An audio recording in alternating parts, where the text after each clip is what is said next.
तो शुरू करते हैं आज का सत्संग। लाइव सत्संग है और आप लोग बीच बीच में क्वेश्चन आंसर पूछ सकते हैं और हम लोग लास्ट में ध्यान करेंगे।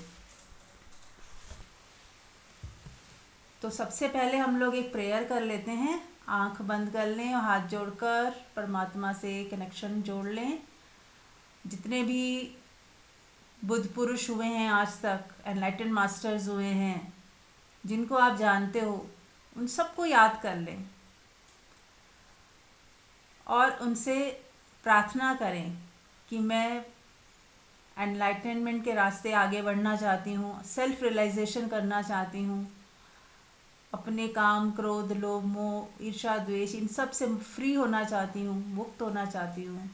मुझे रास्ता दिखाएं। मेरे जीवन का क्या उद्देश्य है, उसके लिए आप मुझे राह दिखाएं। मुझे सही समझ मिले ताकि मैं अपनी ज़िंदगी को सही दिशा में ले जाऊं। जिस चीज़ के लिए मेरा जन्म हुआ है, जो मेरा जीने का लक्ष्य है, वो मुझे समझ आ जाए और मैं उस दिशा में बढ़ूं। तो यदि हम अपने हायर सेल्फ से, अपने गुरुओं से, जो हमें दिखाई भी नहीं देते, जैसे हमें लगता है कि गुरु तो हमें दिखाई नहीं दे रहा, हम तो अपने घर में बैठे हैं, कोई देवी देवता दिख नहीं रहे, कोई पावर दिख नहीं रही, कोई यूनिवर्स में कोई शक्ति है, पता नहीं सुन रही है नहीं सुन रही है। तो हमें बस भाव लेके आना है कि मेरी बात सुनी जा रही है। आप कुछ भी बोलो, देवी देवताओं को याद कर लो, हायर सेल्फ को याद कर लो, गुरुओं को याद कर लो, एंजल्स हैं उन्हें याद कर लो, जो भी गाइड हैं, स्पिरिट्स हैं जो हमें मदद कर रही हैं, हेल्प कर रही हैं, या कोई शक्ति ही है जो सुन रही है। तो आप बस ये समझो कि कोई तो सुन रहा है, कोई मेरी बात जरूर सुन रहा है, मेरी आवाज़ पूरे ब्रह्मांड में जा रही है और किसी ना किसी के पास तो पहुंच ही रही है। जब सच्चे भाव, सच्चे हृदय से हम अपनी बात रखते हैं, प्रार्थना करते हैं, तो सुनी जाती है, कहीं ना कहीं वो पुकार सुनी जाती है। और जब हमारी मंशा भी सच्ची होती है और अच्छी होती है तो हमें हेल्प आती है। इसीलिए प्रार्थना एक तो धन्यवाद के लिए दी जाती है, दूसरा हमें रास्ता दिखाने के लिए जो मदद चाहिए। कहीं फंस गए हैं, कहीं समझ नहीं आ रही, क्या करें, बस वही डेली रूटीन में ही हमारी ज़िंदगी जा रही है। तो कई बार ऐसा लगता है कि क्या है लाइफ का पर्पस, क्यों जी रहे हैं, बस यही करने आए थे क्या। होता है ना ऐसे, कई बार हम बोर भी हो जाते हैं, कई बार हमें लगता है कि बस वही वही वही वही काम रोज कर रहे हैं, ज़िंदगी हमें कहाँ लेके जा रही है, किस मोड़ पे लेके जा रही है। तो बहुत ज़रूरी है लाइफ के पर्पस को ढूंढना। हमारा लाइफ पर्पस हमें कहाँ लेके जा रहा है, उस दिशा में हमें आगे बढ़ना है और खुद पहचानना है। ऐसा नहीं कोई दूसरा बताएगा, हमें बहुत बहुत आसान लगता है, किसी से पूछ लेंगे और सुन लेंगे और मान लेंगे, तो वो 2 मिनट में भूल जाएगा कि क्या पूछा था, क्या बताया गया था। वो हमारा बर्निंग क्वेश्चन होना चाहिए। जैसे कोई आग लग जाए हमारे अंदर कि मुझे ये जानना है, अब मुझे इस चक्रव्यूह से बाहर निकलना है, ये डेली रूटीन के चक्रव्यूह से बस यही यही यही यही कर रहे हैं और मशीन की तरह कर रहे हैं, मैकेनिकल बस जी रहे हैं, समझ भी नहीं आ रहा क्यों जी रहे हैं, किस लिए, क्या चाहिए इस लाइफ से। तो जब सच में ही प्यास जगती है, आग लगती है भीतर, तो हमारी जो इस आग और प्यास की वजह से हमारी खोज शुरू होती है और उस खोज की वजह से कहीं ना कहीं से उत्तर आते हैं, कोई गुरु आता है, कोई कोई प्रकट होता है, एग्जिस्टेंस हमें उस तक पहुंचा ही देती है यदि हमारी प्यास सच्ची होती है। तो सबसे पहला है प्यास, सच्ची प्यास होना। क्या आप सच में ही चाह रहे हो इस चीज़ को?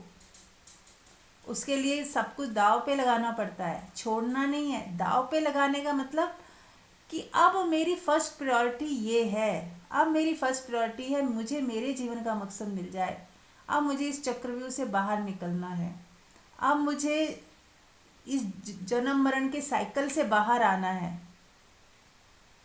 जब इस तरह की हमारी डिज़ायर होती है ना, जब हमें बहुत प्यास जगती है भीतर से, तब हमें हमारे प्रश्न उठते हैं और उस प्रश्न के उत्तर चाहिए ही चाहिए हमें हर हाल में। तो नींदें हराम हो जाती हैं।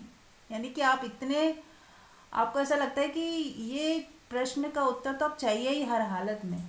तब आपको उसके उत्तर मिलने शुरू होते हैं। तब आपकी जर्नी स्टार्ट होती है वहाँ से, उस बिंदु से। तो बहुत बहुत ही मैं तो कहूँगी धन्यभागी वैसे लोग हैं, बहुत, जिन्होंने कुछ बहुत अच्छे कर्म किए हैं, जिनको ये प्यास जगती है। नहीं तो ये प्यास ही नहीं जगती। इतने सोए हुए बेहोश और बेहोशी में और मैकेनिकल जीते रहते हैं, और हमें कभी भी नहीं लगता कि ये ज़िंदगी हमें कहाँ लेके जा रही है। पूरी दुनिया एक जैसे जी रही है, 99% लोग ऐसे ही जी रहे हैं, और केवल 1% लोगों के अंदर ही प्यास जगती है और उन्हें इच्छा पैदा होती है मोक्ष की, मुक्ति की। थोड़ा सा जैसे नींद से आप उठ गए कि अरे ये क्या क्या मैं देख रहा था, क्या, जैसे सपने में आपने कोई देखा बुरा सपना। अब इस सपने में जरा सा नींद से आप उठे और एकदम से आपने अपने को झकझोरा कि ये क्या था, ये क्या चल रहा था सपना। आप जाग जाते हो। ऐसे ही मैकेनिकल लाइफ जीते जीते कई बार हम जागते हैं थोड़ी देर के लिए कि ये क्या हो रहा है हमारी लाइफ में, क्या जी रहे हैं, क्या चाहिए हमें। पर फिर थोड़ी देर बाद फिर माया हमें घेर लेती है और फिर हम बेहोश हो जाते हैं और फिर भूल जाते हैं सब कुछ। तो इतनी बर्निंग डिज़ायर जब होती है ना, तो ही हम जगे रह पाते हैं और उसी दिशा में हम आगे बढ़ पाते हैं। तो चलिए शुरुआत करते हैं, इसी दिशा में आगे बढ़ते हैं। और आप लोगों का कोई प्रश्न है तो पहले वो हम पूछ लेते हैं। Any question?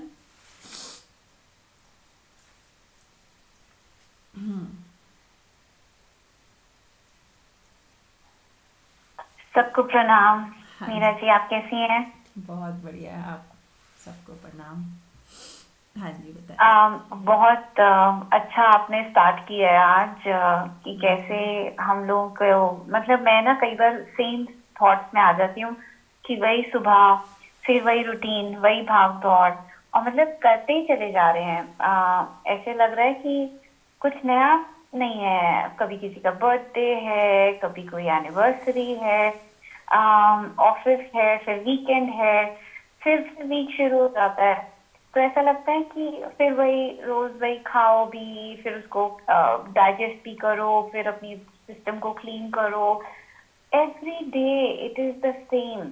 तो मुझे बहुत कई बार लगता है कि पॉज लो यार, आज कुछ मत करो। आज बिल्कुल शांति से सिर्फ बैठ के देखो। और ना यही चीज को, मतलब अब मैं नोट कर रही हूँ कि जो थेरेपिस्ट वगैरह हैं वो सिखाते हैं आर्ट ऑफ डूइंग नथिंग। मतलब बिल्कुल खाली होकर बैठो। जब आप कुछ भी नहीं कर सक ना कर तो सकते हो, पर कुछ भी ना करो। यस। और सिर्फ उस खाली समय को अपने अंदर थोड़ी देर समाने दो। और उसमें मतलब ऑफ कोर्स निद्रा भी नहीं होनी चाहिए, कोई कहीं आपका ध्यान कहीं और चीज में नहीं होना चाहिए, और आइडियली आप अकेले होने चाहिए। और यही चीज अगर आप ग्रुप में कर सको। और मैं सोच रही थी मीरा जी कि मैं आपसे आइडियाज लूंगी कि मैं ये ग्रुप में कैसे प्रैक्टिस कराऊं, कि मैं लोगों को बोलूं कि हम बैठेंगे और हम कुछ भी नहीं करेंगे। I was thinking I ask you कि मतलब ये हाँ। कितना अलग सा होगा, कि शायद मैं बस उसमें ये सोच रही थी कि ना बालकनी की तरफ फेस कर सकते हैं और हम आसमान को देखें। और यस। हम बस आसमान को देखते देखते कुछ क्षणों के लिए आंखें बंद कर लें। और फिर अगर मन में चंचलता है या कोई भी कारण से आप नहीं इतनी देर बैठ पा रहे, तो वापस आंखें खोलो और देखो। पर आपने सिर्फ मुस्कुराना है, शुक्राना है, और बादलों को देखना है, और फिर आंखें बंद करनी है और वाह। कुछ भी नहीं करनी है। और मैं सोच रही थी उसके बाद मैं बोलूंगी, हीरा जी मैं एक्साइटेड हूँ आपसे बात करके कि मैं उसके बाद बोलूंगी कि अच्छा ठीक है, अब आपको मतलब लगे कि आपका बहुत हो गया बैठना, तो आप थोड़ी देर लेट सकते हो। और लेटना हो गया, आपको लग रहा है कि इतना ही टाइम था आपके पास, तो आप चुपचाप उठ के चले जाओ। मतलब ना कोई हेलो हाय, ना कोई बाय, सिर्फ आप अपने साथ होने के लिए एक ग्रुप में आ रहे हो, लेकिन एक्चुअली में आप अकेले हो। वो ग्रुप से बस इतनी एक मदद मिल जाती है कि आप लोग सारे उस समय को काट पाते हो। वरना कई बार आप घर में अकेले होते हो तो आप जल्दी उठ जाओगे या आप कुछ करने लग जाओगे। राइट। यहाँ पे आप फोन नहीं उठाओगे, बात नहीं करोगे, एक कंपल्शन हो जाएगा। और अगर करना है तो उसके लिए आपको वो रूम छोड़ के जाना पड़ेगा। तो या राइट, वेरी ब्यूटीफुल, बहुत सुंदर। I am so happy and glad to hear this. आप शुरू करो। और हाँ, एक म्यूज़िक का आप कर सकते हो, थोड़ा म्यूज़िक लगा सकते हो। डिस्कोर्स नहीं लगाना है क्योंकि उसमें थोड़ा माइंड चल सकता है। सिर्फ म्यूज़िक, बैकग्राउंड म्यूजिक अगर ऐसा ज़रूरी लगे तो, अदरवाइज इट्स योर चॉइस। बहुत सुंदर, वेरी नाइस। तो ये जो होगा ना, डूइंग नथिंग, अब इसी को यदि हम अकेले, होता यही है कि जब हम ग्रुप्स में जाती हैं ना, थोड़ा हमें प्रैक्टिस होने लग जाती है, हमें उसकी आदत पड़ने लगती है। और घर में वही माहौल होता है तो हम उसमें कुछ अलग से करने की सोचते भी हैं तो कर नहीं पाते। कुछ कुछ सोल्स नहीं कर पाती हैं और कुछ हिम्मत करके कर भी लेती हैं, पर डिपेंड करता है कि आप सच में कितना करना चाहते हो। तो शुरुआत में यदि अगर आपको कोई ऐसा माहौल, कोई संघ मिल जाए, इसीलिए संघा की बहुत इम्पोर्टेंस बताइए कि अगर ग्रुप ऑफ पीपल सेम चीज़ कर रहे हैं, वहाँ हमारा मन लगता है। अगर मन नहीं भी लग रहा होगा ना, वहाँ लग जाएगा, क्योंकि एक ही चीज़ हम घर में अकेले करेंगे तो शायद हम ना करें, लेकिन वहाँ सब कर रहे हैं तो हम एकदम एनर्जेटिक हम भी हो जाते हैं कि नहीं, सब कर रहे हैं मैं भी कर लेती हूँ। तो वो दूसरे लोग आपको ऊपर उठाते हैं, आपकी एनर्जी को बूस्ट अप करते हैं। तो इसलिए हमें कई बार, यदि पॉसिबल है हमारे घर के आसपास, यदि है कुछ ऐसा, और नहीं तो हम बना सकते हैं।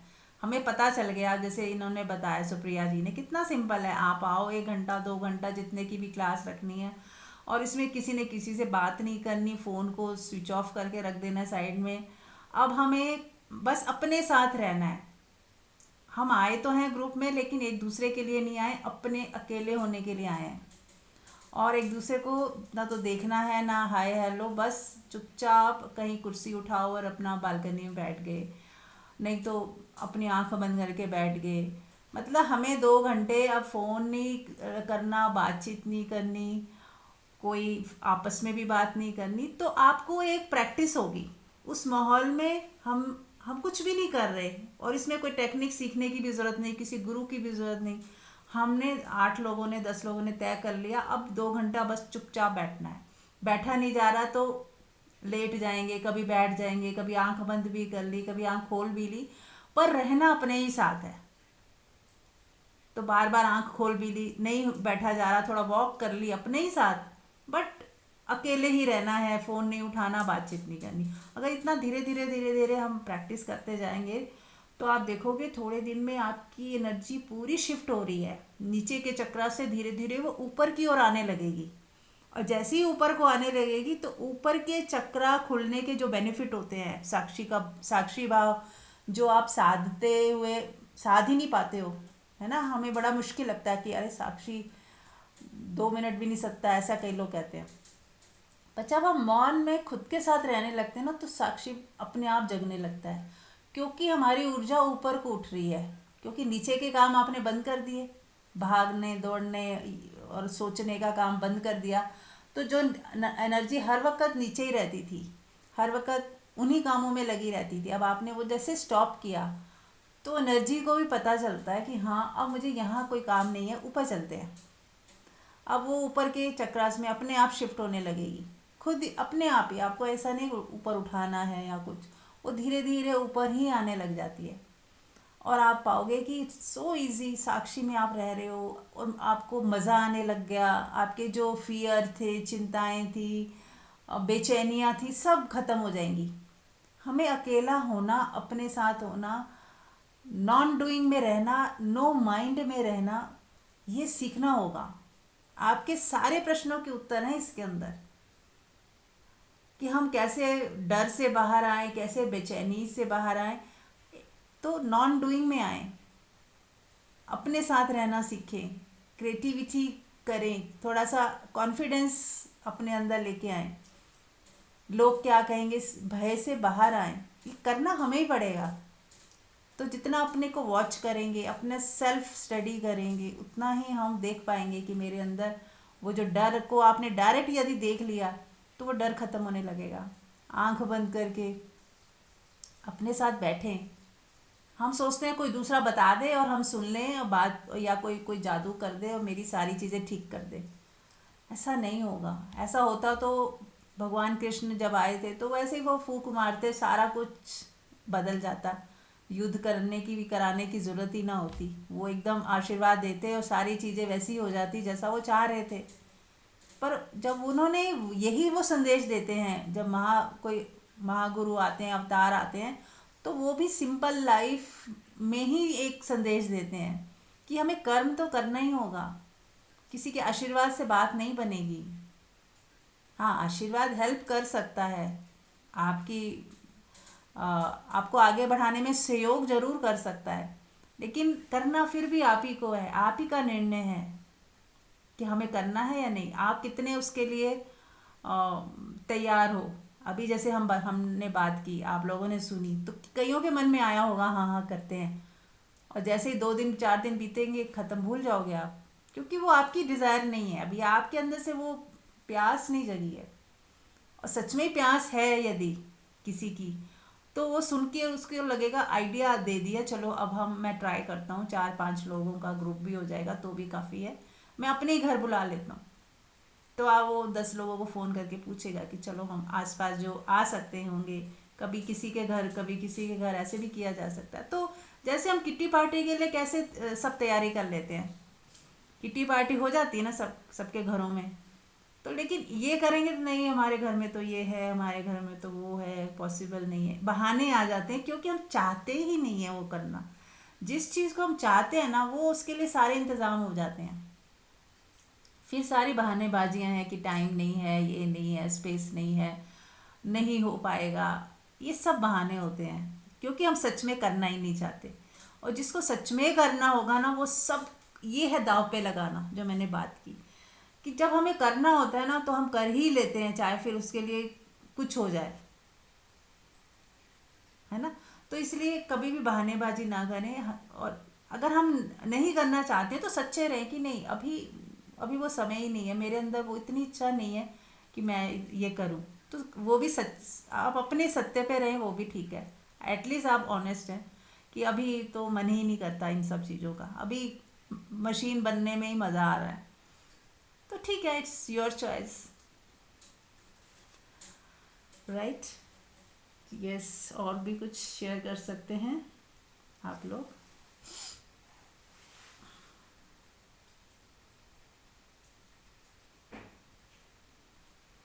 मैं आज एक जो टॉपिक लेने जा रही हूँ वो हम्म। हम अपने सत्संग के ग्रुप में डिस्कस तो करते हैं, थोड़ा मैं उसको अपने अलग वे में अपने वर्ड्स में बता रही हूँ कि यूजुअली क्या होता है कि हम लोगों के अंदर कोई ऐसी आदत देखते हैं जो हमें पसंद नहीं है, तो उसकी हम चर्चा करते हैं। तो ऐसा मेरा अनुभव में आया, मुझे अनुभव में आया कि जब हम किसी की भी कोई बुरी आदत की चर्चा कर रहे हैं कि वो झूठ बहुत बोलता है या उसके अंदर गुस्सा बहुत है, तो उस समय जो हमारा, जितने भी लोग, 2 लोग या 2 से ज्यादा बात कर रहे हैं, तो उनकी जो फीलिंग होती है वो एक अच्छी फीलिंग नहीं होती उस व्यक्ति के लिए। उसमें 2 चीजें मैंने समझी कि पहली बात तो जब हम किसी की निंदा करते हैं तो हम एक तरह से, हमारे अंदर वो जो निंदा का भाव है वो कहाँ से आया कि कंपैरिजन हम खुद से कर रहे होते हैं। खुद से का कंपैरिजन का मतलब है कि मेरे अंदर वो चीज नहीं है।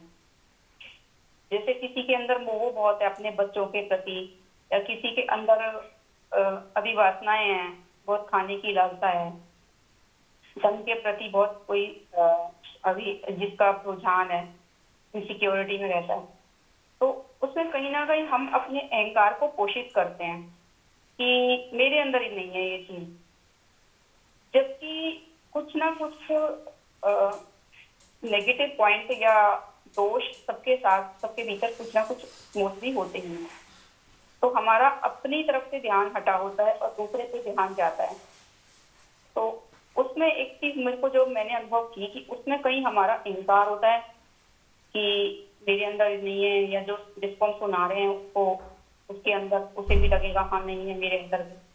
लेकिन कभी कभी ऐसे होता है कि अगर हम अपनी तरफ देखें, अपनी तरफ मुड़ें, तो हम देखते हैं कि वो चीज मेरे अंदर भी होती है। तो पहले हम देखें, झांकें अपने अंदर कि क्या मेरे अंदर भी है, तो नहीं है ये चीज मैं दूसरे के बारे में चर्चा कर। और सेकेंडली, अगर मेरे अंदर नहीं भी है वो चीज, तो हम जब दूसरे के बारे में चर्चा करते हैं जो उसकी बुराई है, तो ये ऐसे हो गया कि जैसे हम, हमारे घर के पीछे एक कूड़ा पड़ा हुआ है और हम खामखा खिड़की खोल के उस कूड़े की बदबू को ले रहे हैं। तो हम चाहें तो अपनी खिड़की बंद कर सकते हैं, हमारे पास चॉइस है। लेकिन हम खामखा खिड़की खोल रहे हैं और बोल रहे हैं कि यहाँ से बहुत गंदी स्मेल आ रही है, या हम उस जगह से मूव आउट कर सकते हैं। तो मुझे ऐसे लगा कि हम दूसरे की जो बुराई है या दूसरे के अंदर कोई भी नेगेटिव चीज है, दोष है, उसकी चर्चा करते हैं तो उसकी दुर्गंध हमारे पास आती है। हम खामखा विक्टिम बन जाते हैं उस चीज के, उस बुराई के। तो हम उससे जितना हो सके बचें। बात ही ना, जैसे खिड़की बंद करने का मेरे को एग्जाम्पल याद आया, तो ऐसे ही हम उस चर्चा में शामिल ना हो, ना बोले ना सुने। ये तो हम लोग सुन लेते हैं एक इंफॉर्मेशन की तरह से कि किसी की बुराई करने से अपनी एनर्जी खराब होती है, या किसी की बुराई करने से हमारे पाप बढ़ जाते हैं। ये इंफॉर्मेशन होती है, वो इम्प्लीमेंट नहीं होती। लेकिन मैंने इस चीज को जब ऐसे समझा है कि हम एक दुर्गंध को अपने अंदर जबरदस्ती ले रहे हैं, अगर हम उस चर्चा को ना करें, उस बात को ना सुने, तो हमारा कुछ नुकसान नहीं होगा, बिल्कुल भी नुकसान नहीं होगा। लेकिन हमें बहुत सालों से, जन्मों से आदत हो चुकी होती है कि हम उसे सुंदर से कपड़े पहना देते हैं, ये कह के कि भाई मन हल्का कर रहे हैं, दूसरा व्यक्ति अपना मन हल्का कर रहा है तो सुन लो, या मैं अपना मन हल्का कर रही हूँ और दूसरे को इससे सुना रही हूँ। क्योंकि अपना मन हल्का, जैसे हम कहते हैं अपने घर का कूड़ा निकाल के हमने किसी और के घर में फेंक दिया, हमने किसी और के माइंड में वो थॉट फेंक दिए। अब उस दूसरे का भी हम नुकसान कर रहे हैं जिसको हम बता रहे हैं। अपना तो कर ही रहे हैं, दूसरे का भी कर। इस तरह से मेरे को ये चीज एक अलग अंदाज से जो मैंने समझी, और मुझे ऐसे लगा कि ये चीज ज्यादा प्रैक्टिकल है, ये प्रैक्टिकल अप्रोच है कि हम किसी भी कीमत पे, किसी की भी कोई भी बात है, ऐसी आदत है जो ठीक नहीं है, उसी को ही नुकसान दे रही है, उसको तो नुकसान दे रही है। अगर हम उसको चाहते हैं, उससे प्रेम है हमारा, तो उसको बहुत लविंगली, ऐसे कि वो हर्ट ना हो, बहुत प्यारे शब्दों से उसको बहुत विश्वास दिला के हम उसकी वो बात बताएं कि ताकि वो उससे, उस अपनी नेगेटिविटी से मुक्त हो जाए, उस दुख से मुक्त हो जाए। ना कि ये कि उसको हम स्ट्रेट फॉरवर्ड बोल दें और वो व्यक्ति बजाय ठीक होने के और हर्ट हो जाए। तो ये चीज ज्यादा सुगमता से समझ में आती है, ऐसा मुझे ऐसा अनुभव हो रहा।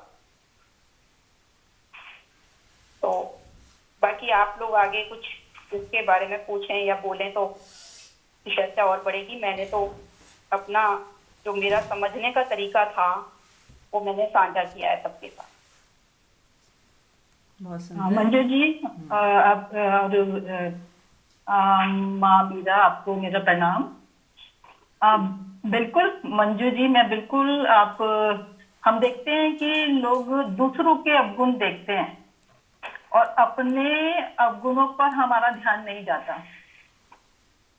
आज अब ये हम जो ये आत्म साक्षात्कार जो है, जिसमें कि हम सब में भगवान देखते हैं।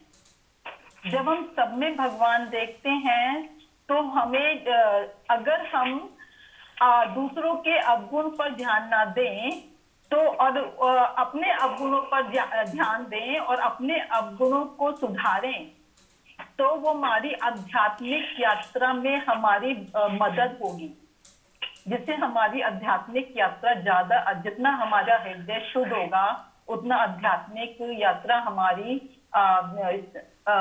दृढ़ होगी।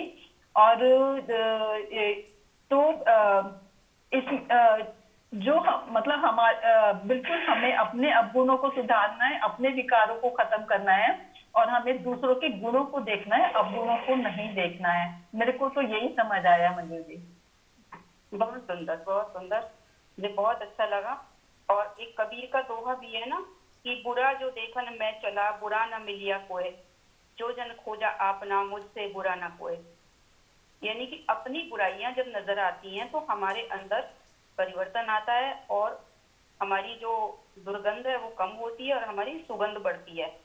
और हमारी सुगंध बढ़ती है यानी कि हमारा हृदय पवित्र होता है, और पवित्र हृदय ही जो होता है वो, उसमें ही परमात्मा का वास होता है। ये हम सुनते तो हैं, लेकिन जब ये चीजें अनुभव होती हैं कि जितना हम शुभता में जीते हैं, जितना हम सत्य में जीते हैं और सुंदरम में जीते हैं, यानी कि हम सुंदरता की तरफ ध्यान देते हैं, अच्छाइयों की तरफ ध्यान देते हैं, तो ये सारी चीजें हमारे अपने ही विकास के लिए बहुत सहयोगी होती हैं। तो दुर्गंध जो है वो अवगुण है। तो अपने अंदर की दुर्गंध को हम देखेंगे। मान लो मेरे घर में कहीं से दुर्गंध आ रही है और मैं उस दुर्गंध में ही रहती रहूं, तो धीरे धीरे मेरे को ही उसका नुकसान होगा। तो दुर्गंध का पता लगता ही हमें एकदम से हम छानबीन करेंगे घर में कि कहाँ से दुर्गंध आ रही है, तो हम उस दुर्गंध को दूर करने का अपनी तरफ से यथासंभव उपाय करेंगे कि बारिश के पानी से कोई चीज जगह सीलन आ रही है, उसकी स्मेल है, या चूहा तो नहीं मरा हुआ, तरह तरह की घर में कभी भी किसी चीज कोई चीज सड़ तो नहीं रही, तो हम कहीं पे भी बदबू देखते हैं, कहीं दीमक देखते हैं, तो हम एकदम से सोचते हैं तुरंत हटाओ इसे। हमें बाहर की चीजें तो दिखती हैं, लेकिन हमारे अपने ही भीतर कितनी सारी दुर्गंध वाली चीजें हैं, काम, क्रोध, लोभ, मोह, इच्छा, द्वेष। और सबसे बड़ा, हम जब दूसरे के दोष देखते हैं, एक तो दोष देखना है कि हमें किसी के दोष दिख रहे हैं, लेकिन हमारे अंदर घृणा नहीं है। हम दोष देख के सोच रहे हैं कि इसका मंगल करें, हम क्या इसकी हेल्प कर सकते हैं कि इसके ये दोष दूर हो जाएं, इसको सहयोग दें। और दूसरा होता है ढंग दोष को देखने का कि मैं अपने अहंकार को बढ़ाऊं कि मेरे अंदर तो गुण है, क्या मेरे अंदर सारे गुण आ चुके हैं, सारे अवगुण खत्म हो चुके हैं, तभी हमारा हृदय करुणा पूर्ण होगा और हम किसी की मदद कर पाएंगे। तो ऐसी मेरी समझ या मेरा अपना अनुभव रहा है। बहुत सुंदर। ये मैं यस, बहुत अच्छा आपने बताया। तो इसमें जैसे जैसे हाँ मैं बोलो। भी कुछ कहना चाहूंगी। हाँ अलका बोलो। और मेरा भी नेचर ऐसा है, कुछ भी मन में बात होती है बिना कहे तो रहा ही नहीं जाता। कहीं फोन लगा के मुझे लगता है कि मेरा मन हल्का हो जाएगा तो अपने मन की बात कह दूं। तो ये कहना गलत ही है क्या? नहीं बोलना चाहिए। हाँ मन में भारीपन होता है बहुत ज्यादा, हाँ प्रेशर लगता है मन में कितना भारी हो गया है, तो ये लगता है कह के मन हल्का कर लो। हाँ। तो देखो, मैंने आपको बताया था, शायद मैं दोबारा रिमाइंडर दे देती हूँ, जिसका भी ऐसी प्रॉब्लम होती है कि इसको लगता है किसी को बोल के मैं हल्का कर लूँ, तो उसका एक तरीका तो यही होता है कि हम साइकेट्रिस्ट के पास जाते हैं तो 2,000 रुपया लेते हैं और आपका मन हल्का करवाते हैं, है ना। वो तो हमें उस तरफ तो जाना नहीं है, क्योंकि हमारे पास एक फ्री में सबसे ईजीएस्ट तरीका है जो मैंने बहुत बार बताया है कि आप अपना कमरा बंद करो और सामने वाले को सोचो कि वो सामने बैठा हुआ है और बोलना शुरू कर दो। अकेले में बोलते जाओ, जैसे कि आप फ़ोन में भी तो बोल ही रहे हो, आपने किसी का नंबर लगाया, अब वो सुन रहा है और आप बोल रहे हो, आप यही तो सोचते हो ना, वो सुन रहा है सामने वाला और आप बोल रहे हो हल्का करने के लिए। ऐसे ही बिना फ़ोन मिलाए भी ऐसा सोचो कि अब आपको फ़ोन मिलाना ही नहीं है, आपको उस व्यक्ति को इमेजिन करना है और बोलते जाना है कि जो भी आप अपने मन की भड़ास निकाल सकते हो निकालो, और जो जिब्रिश करके बिना शब्दों के निकालनी है तो कुछ भी अंडरस्टैंड ऐसे ला ला ला ला ला ला बोलते हुए निकालो। आप जब करके करोगे ना 2-4 बार, तो भी आपको पता चलेगा कि इससे भी फ़ायदा उतना ही रिलीफ मिल जाता है। अब आपने किसी अपना मन हल्का करने के लिए किसी को फ़ोन किया, अब वो व्यक्ति दूसरा जो था वो काम कर रहा था, ध्यान कर रहा था, कोई बड़ा ज़रूरी उस पे था, अब वो इतना फ्री नहीं है। आजकल के टाइम में इतना कोई भी फ्री नहीं है कि आप आधा घंटा बोलोगे अपना सारा चीज़ें दिमाग में जो भी चल रहा है। आप अच्छी बात है, आप चाहते हो हल्का होना, लेकिन ये भी तो है ना कि दूसरा भी तो फिर उस चीज़ को किस तरह से लेगा, या तो वो जज करेगा, या तो वो उसका भी समय कीमती है और उसको कुछ भी मिलने वाला नहीं, आप सिर्फ अपना मन हल्का कर रहे हो। तो क्यों ना हम दूसरे को बिना इन्वॉल्व किए अकेले में हल्के हो जाएं, या फिर डायरी लिखो, या मैंने उस दिन कहा था वॉइस मैसेज में आप बोलते जाओ जो भी बताना है ना, और फिर उसको डिलीट कर दो और खुद सुनो भी। आप अगर सुनोगे ना अपनी वॉइस मैसेज में खुद ही, तो आप शांत मन से सुनो बाद में कि ये देखो मेरे अंदर क्या क्या भूकंप आया हुआ था, तो आपको खुद ही लगेगा कि अच्छा हुआ किसी को नहीं बताया, मैंने खुद ही डिलीट कर दोगे आप। क्योंकि जब आप गुस्से में होते हो तो अलग तरीके से बात करते हो, सोचते हो, बोलते हो, और जब आप शांत मन से सुनते हो तो खुद ही शर्म आती है, अरे यार ये मैं कैसे बोल रही थी, ये क्या निकल रहा था मेरे अंदर से, कितना मेरे अंदर गुस्सा भरा हुआ था। तो आपको उससे सीखने को भी मिलेगा। बेस्ट है वॉइस मैसेज में करो सभी लोग जो भी करना चाहें। आपको किसी से बात करनी है ना, वो सुन ही नहीं रहा, वो उसके पास समय ही नहीं है, या आपके अंदर बहुत कुछ चल रहा है उसके प्रति, या शिकायत आ गई है, या घृणा हो गई है, बातचीत ही समाप्त हो गई है, पर प्यार अभी भी है, उस वजह से मन बड़ा उदास सा रहता है, तो वॉइस मैसेज में बोलना शुरू करो। ऐसे सच बोलो कि आप उसी को ही जाएगा ये मैसेज, और फिर डिलीट कर दो, उसको भेजने की ज़रूरत नहीं है। क्योंकि आपको हल्के होना है, आपको उसको कोई कंप्लेन भेजनी नहीं है ताकि उसका मन खराब हो। तो हमें अपनी सारी कंप्लेन बोल के उसको फिर सुन लो और फिर डिलीट कर दो, मन हल्का हो जाएगा। डायरी लिख सकते हो, है ना। और हाँ, कोई व्यक्ति फ्री है और ऐसा कोई आपका दोस्त है जिसको कोई दिक्कत नहीं है, उससे आप फ़ोन पे भी बात कर सकते हो, है ना। लेकिन बेस्ट तरीका यही है कि बिना दूसरे को इन्वॉल्व किए अपने साथ करो, तो वो ज़्यादा अच्छा। गलत सही कुछ नहीं होता, तरीका गलत हो सकता है। आपने सही कहा कि बोल के जब मैं किसी को बता देती हूँ तो मेरा मन हल्का हो जाता है, तो ये गलत नहीं है, लेकिन तरीका यही है कि अकेले में करो। ठीक है अलका?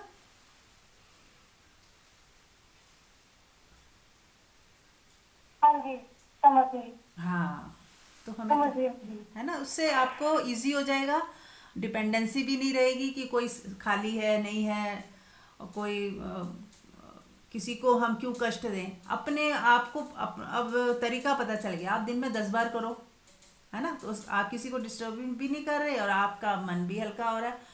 और बार बार करोगे तो आपको देखना और गहरे गहराई तक हम अपनी चीज़ों को साफ कर सकते हैं जो हमारे अंदर पड़ी हुई हैं पुरानी। नई बनने मत दो, और पुराने को डिलीट करने का ये तरीका है कि बोल के लिख के उसको डिलीट, बोलोगे निकलेगी। फ्रस्ट्रेशन निकालो, उसकी पिटाई कर दो चाहे। अब इमेजिनेशन में तो की जा सकती है, आप तकिया सामने रखो और खूब पिटाई कर दो, सारा गुस्सा भड़ास निकाल दो, हाथ पैर जोर जोर से, जैसे सच में बच्चे को गुस्से में मारते पीटते वैसे उसको भी मारो पिटो, चाहे वो बड़ा इंसान हो, आपका हस्बैंड हो, चाहे कोई भी हो। अब उस समय आपको पता है कि आप झूठ मूठ कर रहे हो, लेकिन हमारे मन को नहीं पता होता, हमारे मन को लगता है सच में हो रहा है, तो वो उस चीज़ को सच मान के निकाल देता है, रिलीज़ कर देता है। हमारे मन बुद्धि को लगता है ये सच में ही हो रहा है, तो वो सारा कुछ निकाल देता है सच्चाई में जैसे निकलता है, तो आप बिल्कुल हल्के हो जाओगे। फिर उसके बाद दूसरा स्टेप भी करिएगा, उसको माफ़ कर दीजिए। फिर क्योंकि आप हल्के हो गए हो, आपका प्रेम भी है उसी व्यक्ति से, फिर माफ़ी मांग लें, प्यार लें, उसको गले लगाएं, सॉरी फील करें कि नहीं, मैंने अपनी भड़ास निकाल ली, उसके लिए मैंने ये सब किया है, अपने को हल्का करने के लिए। मुझे आपसे कोई शिकायत नहीं है, अब मैं आपको, फिर उनको हक करें, प्यार करें मन ही मन और ब्लेसिंग दें। फिर बिल्कुल मन मन जब शांत हो जाए तब आप उनसे चाहें तो बात करें, नहीं तो चुप रहें। बात करके ना खराब हो जाता है, हम दूसरे को फिर से ट्रिगर कर देते हैं। जहाँ तक हो सके बात करो ही मत, चुप ही रहो। अपने आप चीज़ें हील हो जाती हैं, अपने आप चीज़ें सेट हो जाती हैं। जैसे आप देखते हो छोटी मोटी चोट लगती है किचन में, कई बार कट जाता है, उंगली कट जाती है हल्की सी, थोड़े दिनों में अपने आप हील हो जाता है, पता भी नहीं चलता कि कहाँ कोई चोट भी लगी थी। तो ऐसे ही ये सब चीज़ें भी ना अपने आप हील हो जाती हैं। हम सोचते हैं बोलेंगे नहीं तो कैसे होगा, बस मौन रहे। मौन में बड़ी ताकत है, क्योंकि जो कॉन्शियसनेस है वो, उसमें इतनी समझ है। और हमारे साथ बहुत सारे हमारे एंजल्स होते हैं, गाइड्स होते हैं, गुरु होते हैं जो हमें देख रहे हैं, वो हमारी सहायता करते रहते हैं 24 घंटे। तो वो किसी ना किसी के माध्यम से हमारी बात उन तक पहुंचा ही देंगे, उनके अंदर परिवर्तन आ ही जाएगा। वो सोच ही लेंगे जो हम उनको बताना चाहते हैं ना, उनके मन में वो बात आ ही जाएगी। और एक और तरीका है अपनी बात, जैसे बच्चे सुनते नहीं हैं, तो हमें क्या करना है, उनको ऐसे ही इमेजिनेशन में कि सामने वो बैठे हैं, आप उन्हें अपनी बात बोलते जाएं। और हो सके तो अपने गुरुओं को, अपने एंजल्स को, अपने गाइड्स को बुला लें, उनकी हेल्प मांगे पहले तो, कि मैं अपनी ये वाली बात पहुंचाना चाहती हूँ अपने बच्चे को, तो आप हेल्प करें। तो उनकी प्रेजेंस, उनको कॉल करें, उनकी प्रेजेंस में आप अपनी बात उस बच्चे को बोलें अकेले में अपने रूम में, और वो धीरे धीरे रोज करें ये वाला अभ्यास। तो उस बच्चे के दिमाग में अपने आप वो चीज़ आ जाएगी। जब हम डायरेक्ट बोलते हैं बच्चे नहीं सुनते, बल्कि उल्टा हमें बोलते हैं, शिकायत करते हैं, और हमारे जो आपसी संबंध है वो भी खराब होते हैं। तो यदि हम इस तरह से करेंगे ना, तो वो आपकी बात भी आपने बोल दी, उसको समझ आ गई, और रिश्ते भी खराब नहीं हुए। तो जितना मौन में रहेंगे ना, और दूसरा, आप हमेशा बच्चों को, या आपके हस्बैंड है, या हस्बैंड है तो वाइफ है, तो थोड़ा प्यार, टच वाला प्यार भी करते रहें बीच बीच में। वो उसमें बोलने की ज़रूरत कम होती है। जैसे कोई गुस्से में है तो आप उसे हक कर लें, है ना। अगर आप हाथ ही पकड़ लें और 2 आंसू ही बहा दें, बोलने की ज़्यादा अच्छा, 2 आंसू आ जाए आपके, वो अच्छा है। आप कुछ ना बोलें, सिर्फ मौन में ही वार्तालाप करना सीखें। बॉडी लैंग्वेज से हग करना, हाथ पकड़ना, सर पे हाथ फेर देना, प्यार से देख लेना, मुस्कुरा देना, ये जो बॉडी लैंग्वेज है ना, ये ज़्यादा कम्युनिकेट करती है। कई बार कोई आई लव यू भी बोल रहा होता है इस तरह से कि जैसे उसके पूरी बॉडी लैंग्वेज कैरी होती है कि आई डोंट लव यू, वो बोल रहा होता है आई लव यू। और कई बार कोई चिल्ला भी रहा होता है, उसके पीछे भी उसका प्यार दिख रहा होता है। तो बॉडी लैंग्वेज, उसके कहने का ढंग, उसके देखने का ढंग, पूरा दिन वो क्या आपके लिए कर रहा है, कुछ कर भी रहा है या नहीं कर रहा, उसके दिल में क्या जगह है आपकी, वो सब हम जानते हैं। तो जब कोई सुन नहीं रहा ना, तो उसमें मौन ज़्यादा अच्छा काम करता है। जब हम मौन में अपने बॉडी टेक्सचर से, या हाथ पकड़ के, या गले लगा के, कभी प्यार दे के चुपचाप मौन में बैठ जाएं, उसके आसपास अपनी प्यार भरी निगाहों से ही देख लें, उसके साथ बस मौन में बैठे हैं। तो हमें लगता है खाली बैठे हैं तो क्या करना, चलो हम तो कुछ और कर लेते हैं। वो खाली बैठना ही मिसिंग हो रहा है। जैसे अभी सुप्रिया जी ने कहा कि आई नॉट डूइंग में बैठ जाएं थोड़े 2 घंटे। ऐसे ही नॉट डूइंग में किसी के पास भी बैठोगे ना आप, अब यदि आप बैठे हो मौन में चुपचाप, और दूसरा व्यक्ति कुछ बोल रहा है तो सुन लो, नहीं बोल रहा, अपने में बिजी है, तो उसको बुलाओ भी मत, आप बस बैठ जाओ उसके पास। आपने अपना जो ऑरा दे दी, अपनी मौजूदगी उसको दे दी, उस उतना भी काफ़ी है। उसके प्यार से सर पे हाथ ही फेर दिया, गले ही लगा लिया, है ना। अगर वो उसके लिए भी राजी नहीं है तो बस पास में बैठे, चुपचाप बैठे और आ गए, बोला भी नहीं, कुछ बात भी नहीं की, पर आपकी वाइब्रेशन प्यार वाली हो, नाराजगी वाली ना हो। नाराजगी से बैठोगे ना, सामने वाले को पता लग जाएगा। और प्यार से भर के बैठोगे ना, तो आपकी वाइब्रेशन उस तक जाएगी, प्यार वाली। मुस्कुरा के देखोगे प्यार भरी निगाहों से। अगर वो पूछे हाँ क्या बात है, क्यों बैठे हो, ऐसे ही बैठी हूँ, अच्छा लग रहा है आपके साथ बैठना, बस 5 मिनट बैठो, आ जाओ। तो वो जो एक कम्युनिकेशन आप दोनों के बीच में बाउंड जो अच्छा बनेगा, प्यार वाला बाउंड, उस वो ज़्यादा मैटर करेगा, बजाय कि हम बोल बोल के दूसरे को समझाते रहते हैं, वो नहीं समझ आता। तो एक तो मौन में बात करें, थोड़ा अपने बॉडी लैंग्वेज भी थोड़ा सा एक्सप्रेसिव करें कि हाँ, कभी हाथ पकड़ लिया, कभी गले लगा लिया, प्यार दे दिया, सर पे हाथ फेर दिया, कभी जैसे मसाज कर दी, पैरों की मालिश कर दी, किसी के सर पे तेल लगा दिया, जैसे पहले होता था। ये सब टच वाला पार्ट भी मिसिंग होता जा रहा है। तो जितना दूसरे को भी पसंद आए, ऐसा नहीं कि हावी हो जाना है, दूसरे को भी अच्छा लगे, उतना उसका मूड देखकर हम धीरे धीरे ये सब कर सकते हैं। हम केवल बोलते ही, हमें सकता बोलना ही एक ही हमारे पास हथियार है, जो बस उसी को ही हमें चलाना है। बोलने से ज़्यादा दूसरी चीज़ें काम आती हैं, प्रेयर काम आएगी, ब्लेसिंग्स काम आएंगी। तो ये सब आप लोग करके देखिएगा, तो बताइएगा किया तो क्या आपको फ़र्क लगा। और भी कोई बता सकता है कुछ? हाँ, मैं तो बहुत ही अपना अच्छा ही तो शेयर करूंगी। बहुत पुरानी बात है कि मुझे अपने फैमिली में जैसे किसी से बहुत शिकायत थी और मैं बहुत हर्ट थी। तो मैंने उनसे बात करनी चाही, तो उन्होंने कोई बात का कोई रिप्लाई नहीं किया, कोई रिस्पॉन्स नहीं दिया। अब मुझे ऐसे लग रहा था कि मैं इतनी डेयरिंग नहीं थी कि मैं अपनी इस बात को किसी और से शेयर करूं। तो पता नहीं, जब मैं स्पिरिचुअलिटी में भी नहीं थी, कहाँ से मेरे माइंड में परमात्मा ने थॉट डाला कि मैंने डायरी ली और लिखना शुरू किया।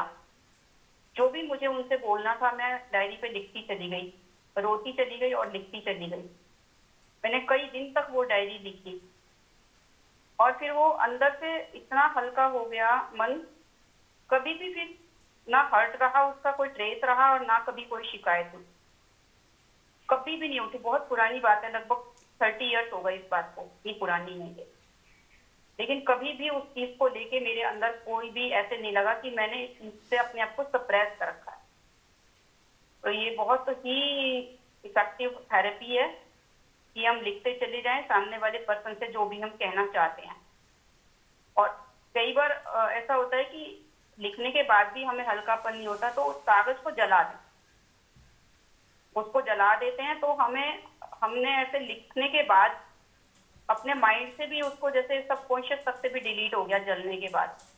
ऐसा करके देखना, मैंने तो किया था, मुझे तो 100% इस चीज का इफेक्ट हुआ है, इसलिए मैं अपने एक्सपीरियंस ही शेयर कर रही हूँ। बाद में मैं ओशो आश्रम में जाने लग गई, तो उसके बाद ये सारी टेक्निक्स हमने सीखी कि माइंड को खाली करने के लिए जिब्रिश करो, जिब्रिश मतलब अनर्गल बोलो ऐसे, या कैथारसिस करो, वो सब चीजें भी की। लेकिन उससे पहले ही ये परमात्मा की कृपा से मुझे ये एक हाथ लग गई थी कि पेपर पे लिखते चले जाओ और हम बिल्कुल खाली हो जाते हैं। हमें ऐसे लगता है हमारा मैसेज चला गया उनके पास।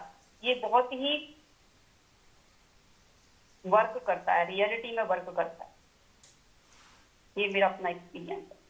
Thank you. बहुत सुंदर। तो चलिए एक प्रयोग करते हैं सभी, आंख बंद करें सभी लोग। हाँ हाँ, सॉरी। हेलो। हाँ, कोई कुछ कहना जैसे चाहता? कुछ कंप्लेन है वो तो हमने लिख के दूर कर दी, और जो जगह हम चाहते हैं जैसे हमारे बच्चे सही तरीके से पढ़े, अच्छा बिहेव करें, तो ये भी लिख सकते हैं क्या पेपर पे?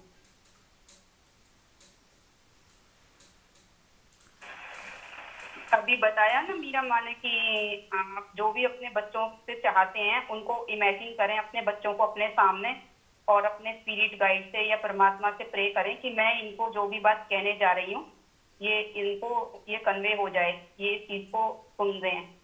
तो ऐसा अगर आप परमात्मा के साथ कनेक्ट होके परमात्मा को फील करते हुए कि आप फील करेंगे हाँ परमात्मा सुन रहा है मेरी बात, और आप अपने बच्चों को सामने अपने इमेजिन करें, सच में बैठा के नहीं, ऐसे तो बच्चे हाँ। दूर हो जाते हैं।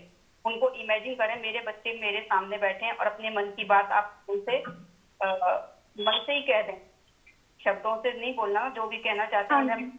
भावना से कह दें, तो वो उनके तक मैसेज चला जाता है। ये भी मेरा अपना एक्सपीरियंस है, इट वर्क।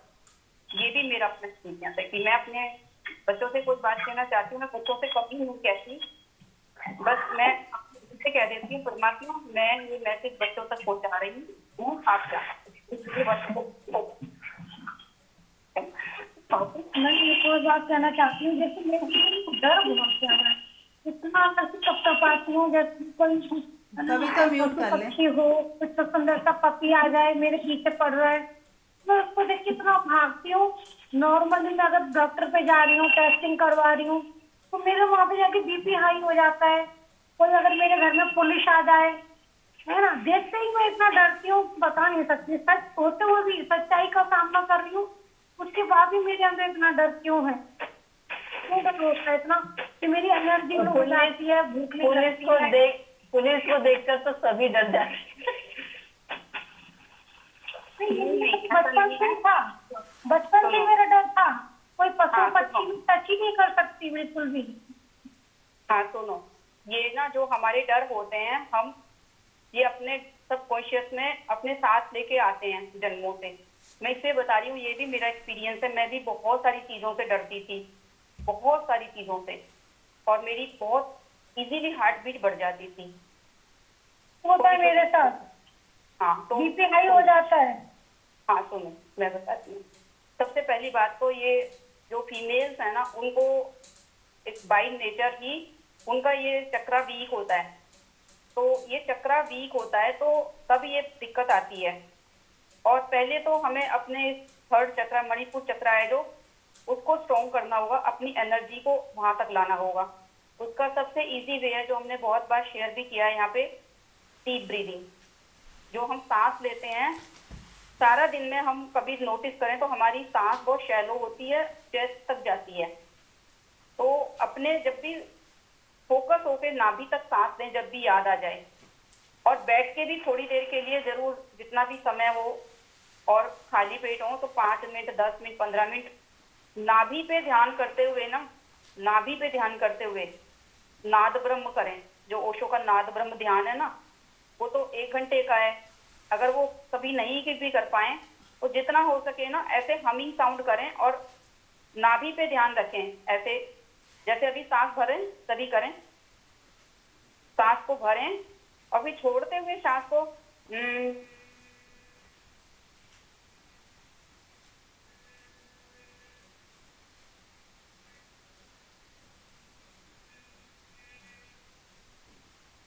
इससे हमारा सोलर प्लेक्सस नाभि चक्र है जो, ये एक्टिवेट होगा, एनर्जी यहाँ पे आएगी। और एक सबने आज के टाइम में बहुत फेमिलियर है, सब बहुत ट्रेंड में है, वेगस नर्व होती है हमारी बॉडी में, जो पूरे बॉडी को कवर करती है, सारे हमारे जितने भी ऑर्गन्स हैं सबको टच करती है। तो वेगस नर्व को भी एक्टिवेट करना है। तो ये हमिंग करने से, जो मैंने अभी करके बताई है, हमारी वेगस नर्व एक्टिवेट होती है। तो आप लेट के कभी भी लेट जाएं, सभी के लिए है, लेट जाएं और कोई ज्यादा भारी ना हो जिससे पेट दबे। कोई भी जैसे 1 kg तक का कोई भी चीज अपने पेट पे रख लें। जैसे दाल के डब्बे होते हैं, मैं जो करती हूँ मैं वही बता रही हूँ। दाल का डब्बा है, उसमें दाल है, उसको पेट पे रख लिया, जितना हमारा बॉडी बियर कर सकती है, पेट बियर कर सकता है, उसको परेशान नहीं करना। और फिर ताकि वहां पे हमारा ध्यान रहे कि हमारा नाभि पे ध्यान है, और फिर हमिंग साउंड करें लेट के। मिराकुलस रिजल्ट होंगे इससे, मिराकुलस। सेकेंडली, कोई भी चीज का जो हमें डर होता है ना, तो उसको हम वहां से बचना चाहते हैं, एस्केप करना चाहते हैं। मतलब सबसे बड़ा डर डेथ का होता है, क्योंकि सबको ये लगता है कि मौत आई तो मेरा सब गया। जिनको मैंने अपना समझा है, मेरे पैसा है, ज्वेलरी है, मेरा परिवार है, सब गया। क्योंकि मौत के समय हम सुनते हैं ना, अक्सर लोग बेहोश हो जाते हैं। वो इसलिए हो जाते हैं डर के कारण, क्योंकि उन्होंने सब चीजों पे पकड़ बहुत रखी हुई है। तो सत्संग सुनते सुनते धीरे धीरे आपका ये अभ्यास होना चाहिए कि चीजों से पकड़ हटनी चाहिए। किसी भी चीज का फोबिया है, जैसे मेरी फैमिली है, तो अपनी फैमिली के लोगों को हमें ये नहीं है कि उनको कुछ भी हो जाएगा तो हमें तो फर्क ही नहीं पड़ेगा, ऐसा नहीं होता। लेकिन इतना तो हम कर सकते हैं कि हम जो होगा उसके, मतलब अभी जो हुआ नहीं है लेकिन हो ना जाए, उस चीज के डर से हम अपने आप को पहले से ही परेशान किए हुए हैं, डराए हुए हैं। तो डर तो हमें कहीं पे भी किसी भी तरह का जो होता है हमें वीक करता है, हमारी वाइब्रेशन को, हमारी एनर्जी को नीचे ले जाता है। तो जब नीचे के चक्रास पे एनर्जी पड़ी होती है तो हमारे अंदर तरह तरह की चीजों से हमें डर लगता है। अगर पप्पी भी पीछे लग गया है तो भी कोई डरने वाली बात ही नहीं है, कुछ नहीं होता। अगर लगता है कि हमें कोई डॉगी है काट लेगा या कुछ है, पहले तो अपनी ब्रीदिंग को देखें एकदम से। जब भी आपको डर लगे आप ये एक्सपेरिमेंट करके देखना, मेरे कहने से मत मानना, अब करके देखना कि आप डीप ब्रीदिंग लेना, नाभि तक लंबे सांस लेना।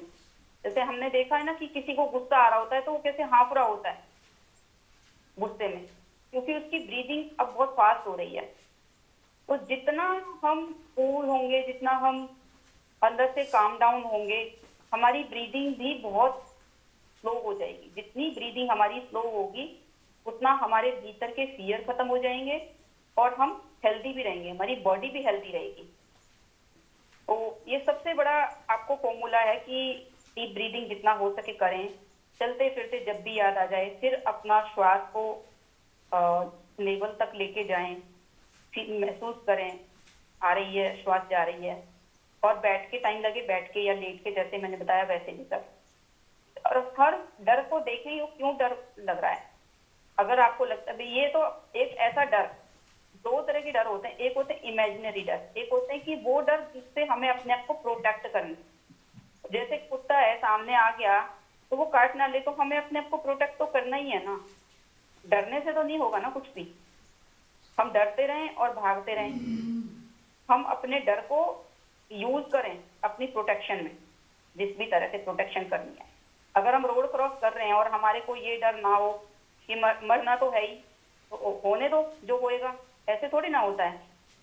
जो स्वाभाविक मृत्यु है वो तो आएगी, लेकिन उसके लिए हम डर में जिए ये गलत है। लेकिन हमें अगर कोई हमें रोड क्रॉस करनी है तो चीज से भी तो हमें डर है कि हम हमारे शरीर को कुछ नुकसान ना पहुंचे, कोई चोट ना लग जाए, एक्सीडेंट ना हो जाए।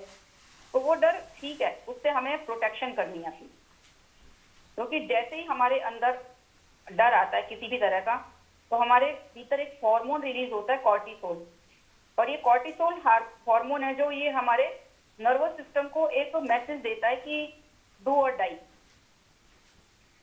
तो उससे हमें अपनी प्रोटेक्शन करनी होती है। हमारा नर्वस सिस्टम तुरंत, हमारा सिंपैथेटिक पैरासिम्पैथिक नर्वस सिस्टम सब एक्टिवेट होते हैं, हमें प्रोटेक्शन करने के लिए वो एक वो देता है, मैसेज देता है। तो अपनी प्रोटेक्शन तो करें, लेकिन अननेसेसरली जो इमेजिनेशन में जो डर हैं उन डरों के लिए तो हम उसको चीज को समझें कि ये डर मेरा खामखा का अपना ही क्रिएट किया हुआ है, ऐसा कुछ होना नहीं है। ये समझ और ये डीप ब्रीदिंग दोनों चीजें आपको काम देंगी डर से दूर भागने। और कोई किसी को कोई टिप देनी है तो आपको शेयर करें। हाँ बिल्कुल। डर के समय क्या है, मेन है कि आपको काम रहना, क्योंकि जब आप काम रहते हैं तो आप उस समय उस डर से निकलने के रास्ते देख समझ जाते हैं। और अगर उस समय आप घबरा गए तो आप मतलब मतलब कुछ कर नहीं पाएंगे, मतलब और आप मतलब डर बढ़ता रहेगा, ब्लड प्रेशर बढ़ता रहेगा, पसीना आने लगेगा। मैंने उस समय काम रहना, उससे आपको डिसीजन मिलेगा, वो बहुत जरूरी है। जैसे अगर हमारे आगे कोई ऐसा एनिमल आ गया जो पता है कि ये वायलेंट होता है और हमारे को ये इससे कुछ नुकसान होगा, अगर हम डर गए तो उससे हम एस्केप करने का हमारे अंदर माइंड में कोई विचार नहीं आएगा। और अगर हम डरे नहीं है और हमें ऐसा डर है कि नहीं मुझे बस इससे बचना है, अपनी प्रोटेक्शन करनी है, तो हमारे मन के अंदर आइडिया आ जाएगा कि अरे ऐसे प्रोटेक्शन की जा सकती है। जैसे सामने एग्जाम्पल के लिए शेर आ गया, एक आदमी सोचे मैं भाग लूं, लेकिन वो भागेगा कितना, शेर तो उससे भी तेज भागेगा। एक आदमी काम डाउन है, अगर उसे ये लग रहा है मुझे प्रोटेक्शन करनी है, तो वहीं पे पास में देखेगा एक पेड़ है उस पर चढ़ जाता हूँ, शेर तो नहीं चढ़ पाएगा। तो उसको यूज कैसे करना है अपने डर को, ये उसको पता होना चाहिए। बहुत सुंदर। और एक चीज़ और भी है कि अगर हम शांत है ना, जो भी बाहर जो है ना, हमारे अंदर क्या चल रहा है उससे ही वो भी ट्रिगर होता है ज़्यादा। अगर हम डरे हुए हैं तो सामने वाला भी और हम पे हावी होता है। वो डर की वजह से उसको वो तरंगे पहुंच जाती हैं हमारे डर वाली, तो उसका वो मिसयूज़ करते हैं सामने। और जब सामने कोई भी व्यक्ति हो, अगर आप वो देखेगा कि आप बिल्कुल शांत हो, कॉन्फिडेंट हो और एकदम मतलब उसको फेस करने के लिए तैयार हो, तो वो संभल जाएगा कि नहीं, यहाँ मतलब मुझे भी सोच समझ के ही बात करनी है। तो आपके डर से नुकसान ही होता है, फ़ायदा कहीं नहीं होता, कभी भी नहीं होता। तो पहले तो सोचे कि मेरे अंदर डर होगा तो भी सिचुएशन तो वही रहनी है, तो क्यों ना मैं अपने डर की जगह इसको शिफ्ट करूं पीस में, ट्रस्ट में। अब डर को ना हम परमात्मा के साथ यदि जोड़ लें कि अगर परमात्मा है मेरे भीतर, मुझे बस परमात्मा को पकड़ लेना है, अपने अंदर के परमात्मा को। जैसे बच्चा माँ का हाथ पकड़ लेता है तो उसे एक डर खत्म हो जाता है, कॉन्फिडेंस आ जाता है छोटे बच्चे को कि नहीं, मम्मी है ना, पापा है ना। उसको नहीं पता कि मम्मी पापा भी शायद कमज़ोर है, पर वो इतना फुल ट्रस्ट होता है बच्चे को। तो ऐसे ही अगर हम, ऐसे हमारे को जब ट्रस्ट हो परमात्मा के ऊपर कि मेरे भीतर का परमात्मा मेरे साथ है, मैंने उसका हाथ पकड़ा हुआ है, तो आपकी फियर जो है ना एकदम कम हो जाए। जब भी फियर आए तुरंत परमात्मा को याद कर लो, और जैसे ही उसको याद करोगे कि अपना कनेक्शन आपका परमात्मा से जुड़ा, और डर गायब, है ना। और शांत रहें, जितना शांत रहेंगे उतना ही आप जो है डर के आगे जीते। और डर और शांति की वजह से देखोगे कि सामने वाला भी शांत है। हाँ कविता बोलो। हाँ, मैं भी ये बात कहना चाहूंगी कि डर के लिए बताया कि काम रहना जरूरी है, लेकिन काम रहने के लिए शांत रहना जरूरी है। और शांत रहने के लिए मौन साधना बहुत जरूरी है, डीप ब्रीदिंग और मौन। ये जो डीप ब्रीदिंग आप करेंगे अभ्यास में और मौन में उतरेंगे और उस साक्षी भाव में खुद को देखेंगे, तो ये जितना अभ्यास आप मौन साधना का बढ़ाएंगे तो आप काम रह पाएंगे, शांत रह पाएंगे। और साथ ही इस समझ के साथ कि मैं हूँ कौन, ये मैं कौन हूँ और क्या कर रही हूँ। तो आप उस डर से कि जरूर कोई है हिसाब, ये समझ कि कोई पास्ट में कुछ ऐसा रहा होगा, कुछ कुछ चीजें मैंने ऐसे शायद गलत करती होंगी जिस, या मेरे साथ कुछ घटनाएं घटी होंगी जिसकी वजह से डर है, तो वो मुझे निकालनी है। तो निकालने के लिए सबसे पहला अभ्यास है कि डीप ब्रीदिंग पे आप जाएंगे, बहुत ही बेनिफिशियल रहेगी, क्योंकि उसमें ना आप अपनी सांसों को संभाल पाएंगे। वो जो घबराहट आप बताए ना कि बीपी बढ़ जाता है और एकदम आप मतलब घबरा जाते हो, तो उसके लिए आप डीप ब्रीदिंग साधना को बढ़ाएं, कुछ मौन में बैठें। और मौन में मैं कौन हूँ का मतलब उस परमात्मा में अपने को शांत अवस्था में स्थित करने का अभ्यास करें।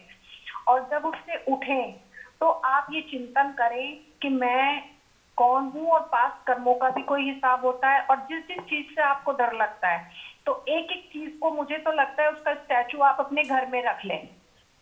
सारों का एक साथ ना रखें, बेशक एक चीज का रख लें। जैसे आर्टिफिशियल छिपकली से लोग बहुत डरते हैं, तो मुझे लगता है छिपकली ही अपनी टेबल के पास में रख लें और उसको कुछ उठा के देखें कि प्लास्टिक की है, रबड़ की है।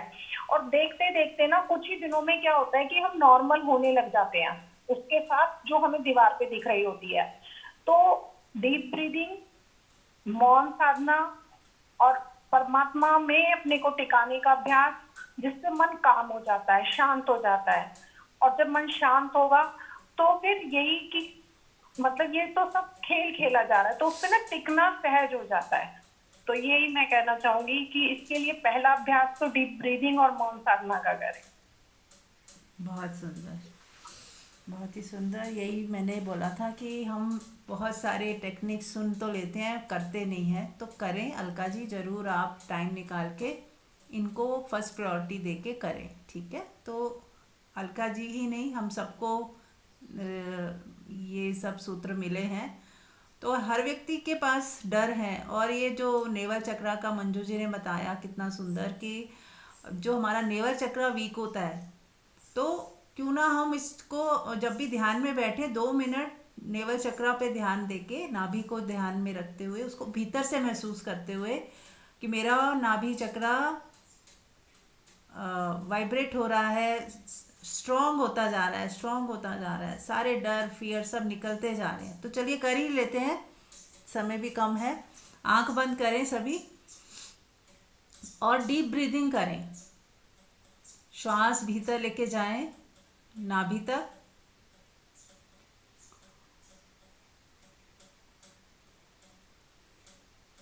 और नाभि को जब टच करे तो महसूस करें कि मेरा नाभि चक्रा स्ट्रांग होता जा रहा है, अच्छे से काम कर रहा है, वाइब्रेट हो रहा है, उसको चमकता हुआ फील करें, स्ट्रांग होता हुआ फील करें। और एक डिवाइन एनर्जी आपके सहस्त्रार से आ रही है और सीधा नेवल चक्रा को भरती जा रही है, उसको स्ट्रांग बनाती जा रही है। ऐसा भी महसूस करते जाए। हाथ साथ साथ में डिवाइन एनर्जी की शॉवरिंग हो रही है जो नाभि को मजबूत बना रही है, और मेरी जब श्वास उसको टच करती है तो और ज़्यादा मजबूत बनता जा रहा है। ये दोनों चीज़ें एक साथ भी आप विजुअलाइज कर सकते हैं। करें, शुरू करें। डीप ब्रेथ नेवल तक, और जब श्वास भीतर जाए तो पेट फूलना चाहिए, इस चीज़ का विशेष ध्यान रखें। कईयों का पीछे जाता है तो वो ठीक कर लें श्वास को पहले। श्वास भीतर और गुब्बारे की तरह पेट फूलना चाहिए। और प्यार से धीरे धीरे श्वास लें, पर गहरी श्वास लें। बहुत प्रेम से अपनी श्वास को लें।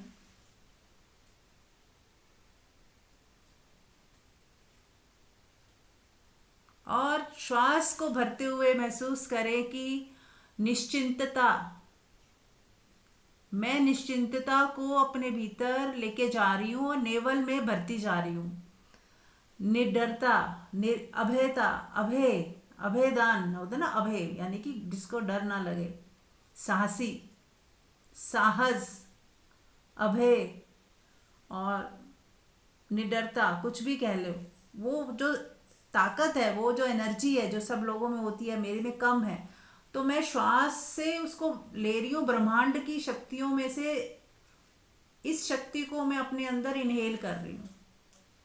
और मेरे जो स्पिरिचुअल गाइड हैं, स्पिरिचुअल मास्टर्स हैं, इसमें मेरी मदद कर रहे हैं। सभी लोग उसका अपने स्पिरिचुअल गाइड को का आह्वान करें, उनको बुलाएं कि प्लीज़ हेल्प मी, मेरे इस नेवल चक्रा को स्ट्रॉन्ग बनाने के लिए प्लीज़ हेल्प मी, मेरी मदद करें।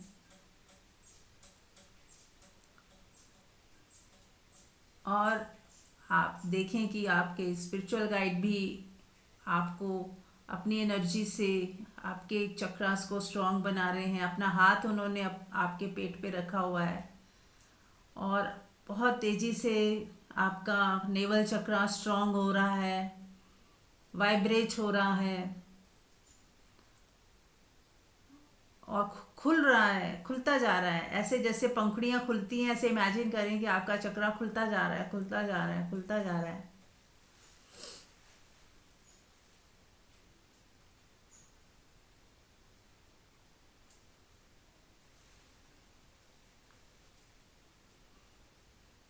और आप मन ही मन thank you, thank you, thank you बोले अपने स्पिरिट गाइड को, जो हीलिंग एंजल्स हैं, वो जिसको भी आपने बुलाया है, अपने गुरु को, सबसे हेल्प मांग लें, सबको बोल दें कि please help me, please help me, मेरे नेवल चक्रा को स्ट्रॉन्ग बनाने के लिए प्लीज़ हेल्प मी। और ऊपर से गोल्डन लाइट की बारिश हो रही है आपके ऊपर। आपका एक एक चक्रा प्योर हो रहा है, वाइब्रेट हो रहा है अच्छे से। आपके सारे चक्रास, खाली नेवल ही नहीं, आपके बाकी भी सारे चक्रास अच्छे से वाइब्रेट हो रहे हैं, अच्छे से काम कर रहे हैं, बिल्कुल बैलेंस हो गए हैं, चमकदार हो गए हैं, जैसे एकदम नए हो गए हों। आपके हीलिंग एंजल्स जो हैं, जो डिवाइन पावर्स के साथ आपके एक एक चक्रा को प्योर कर रहे हैं, वाइब्रेट कर रहे हैं। सारी नेगेटिविटी, सारे डर, फियर सब निकाल दिए गए हैं। अब आप पूरी तरह स्वस्थ हो, पूरी तरह से आप भय मुक्त हो। मन ही मन बोले thank you, thank you, thank you.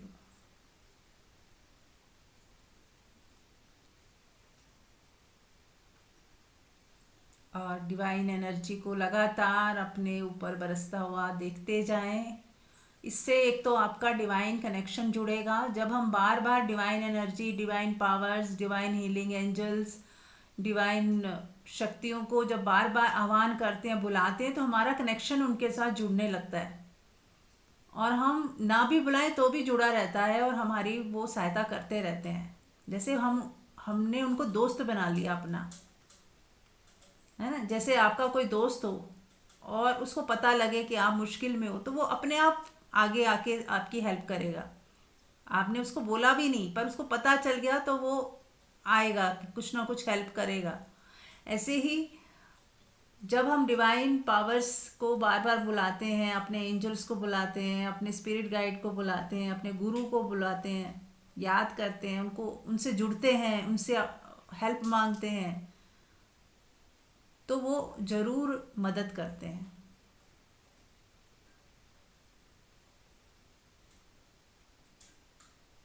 अब यहाँ पे मैंने कहा मदद करते हैं, है ना। करना हमें ही है, लेकिन उनकी हेल्प मांगी जा सकती है अपनी ग्रोथ के लिए। दुनियावी चीज़ों के लिए मत मांगिए, मटेरियलिस्टिक चीज़ों को मत मांगिए।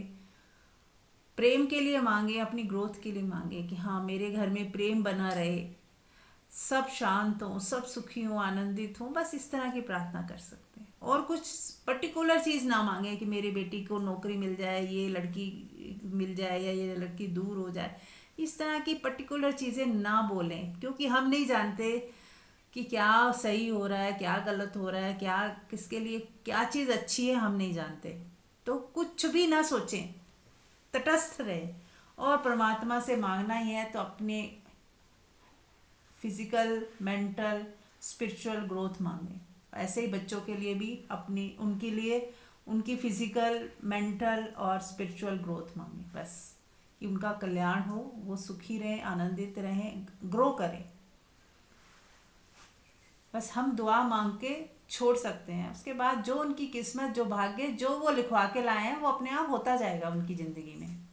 और हमेशा याद रखें, कोई दुख परेशानी दुखी करने के लिए नहीं आती है। हमें उससे कुछ सीखना होता है, उससे हमें स्ट्रांग बनना होता है। वही हमें आगे बढ़ाती है परमात्मा की तरफ, वही हमें वैराग्य देती है दुनिया से। नहीं तो हम उसी में उलझ के फंस के मर जाएंगे। वही इस जन्म मरण के साइकिल से बाहर निकालने के लिए वो दुख पीड़ा सहयोगी हो सकती है। उस पीड़ा की वजह से आप कुछ सीख लेते हो और आगे बढ़ते हो। दुनिया को एक रास्ता दिखाने का प्रयास करते हो। अपने दुख और पीड़ा से ही हम सीखते हैं और फिर दूसरे को भी सिखाते हैं। दूसरे के कल्याण के लिए आप माध्यम बन जाते हो। तो हर चीज़ सुंदर है, कुछ भी गड़बड़ नहीं है यहाँ पर। और हर सोल खुद ही चुनाव करके आती है धरती पे कि उसने क्या क्या सीखना है, क्या बनना है, कैसे जीना है, सब कुछ वो खुद ही चुनाव करती है। इसलिए हमें ज़्यादा दूसरे के मामले में सोचना भी नहीं है, ना ही इंटरफेयर करो। हर एक व्यक्ति ने जो चुना है वैसा वैसा उनके ज़िंदगी में घटता जाएगा और वो अपनी ज़िंदगी से सीखते जाएंगे। ठीक है, तो चलिए अब आप लोग चाहो तो लंबा ध्यान में बैठ सकते हो। जैसे हमने शुरू में बात की, नॉन डूइंग में जितनी देर हो सके बैठें। चाहें तो कुछ लोगों को इनवाइट करें कि जो लोग इंटरेस्टेड हो कि हम 1 घंटा बिना फ़ोन के, बिना बातचीत किए बैठेंगे। चाहे कोई 1 जना हो या 2 हो, 4 हो, अगर मिलके करेंगे इस प्रयोग को तो थोड़ा इजी हो जाएगा। और कोई ऑनलाइन भी करना चाहे आपस में तो वो भी कर सकता है। एक दोनों एक साथ फ़ोन करें और तय कर लें 1 घंटा हम बस बात भी नहीं करेंगे, फ़ोन भी नहीं उठाएंगे, और फिर 1 घंटे बाद एक दूसरे से थोड़ी सी अगर कुछ फीडबैक करना हो, शेयर करना हो कैसा रहा, तो वो कर सकते हैं 2 मिनट, वो भी 2 मिनट। या मैसेज कर दें कि हाँ इट्स ओवर, बट मेरे को ये ऐसा होता है ना, कई बार हमारा शुरू शुरू में मन करता है शेयर करने को, तो कर दे 2 मिनट। पर अपने आप को इतना मतलब वो जैसे हम पुराने समय में ना एक टेलीग्राम आती थी, तो हम टेलीग्राफिकली बात करते थे जब, तो ऐसे एक एक शब्द के पैसे लगते थे। अगर एक लाइन भी लिखी है तो उसके पैसे लग रहे हैं, तो बड़ा सोच समझ के ना कम से कम शब्दों का उपयोग किया जाता था कि ताकि पैसे बच जाए। तो ऐसे ही हमें टेलीग्राफिकली बोलना है अब, ज़्यादा बोलना ही नहीं है, बिल्कुल चुप हो जाए, मौन हो जाए, शांत हो जाए, बोले तो एकदम टू द पॉइंट, उतना जितना बोलने से काम चल जाए बस। जितना वो अपने को ऐसे टेलीग्राफिकली बोलना सिखा दोगे उतना ही आप बहुत मज़े में हो जाओगे। तो चलिए, आप इजाज़त लेती हूँ मैं, इस आज के सत्संग को यहीं विराम देते हैं। थैंक यू सो मच, और आप लोग चाहो तो ध्यान में बने रहो। Thank you so much.